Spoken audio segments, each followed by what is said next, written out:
Everyone, good morning. আজকে হচ্ছে আমাদের মন্দারমণিতে সেকেন্ড ডে। এখন আজকে আমরা সকাল সকাল উঠে রেডি হয়ে নিয়েছি, ফ্রেশ হয়ে স্নানও করে নিয়েছি, যেহেতু বাচ্চা নিয়ে স্নান করতে পারবো না। তো এখন আমরা দীঘার উদ্দেশ্যে যাচ্ছি। দীঘাতে একটু ঘুরবো, তাজপুরে একটু ঘুরবো। তো সেটাই তোমাদের সঙ্গে আজকে সারাদিন শেয়ার করবো। গাড়িতে পরি আর ওর বাবা চলে গিয়েছে, এবার আমরা গাড়িতে উঠবো। ওর বাবা সব রেডি করে নিচ্ছে। এই সোয়েটারগুলো পেছনে নাও। তো গাইস, আমরা এখন হচ্ছে তাজপুর বিচে এসেছি। এই দিক দিয়ে হচ্ছে ঋষভ দৌড়াচ্ছে, আর হচ্ছে এখানে স্নান করার জন্য অনেকেই স্নান করছে, বাট আমি সুইমিং ড্রেস আনিনি, তার জন্য আমি স্নান ফান কিছু করবো না।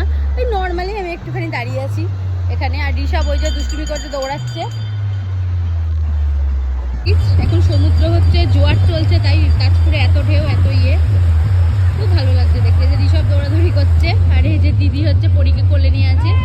আর হ্যাঁ, দিদিরাও হচ্ছে, আমরা মন্দারমণি এসেছি চলে, দিদিরাও হচ্ছে মানে প্ল্যান করেছে হঠাৎ যে ওরাও হচ্ছে দীঘা মন্দারমণি আসবে। তো ওরাও নেক্সট আমরা যেদিন নিলাম তার পরের দিন ওরাও বাসে চলে এসছে, কিন্তু আলাদা, জানলে একসঙ্গে আসা হতো। যাই হোক, ভীষণ আনন্দ হয়েছে।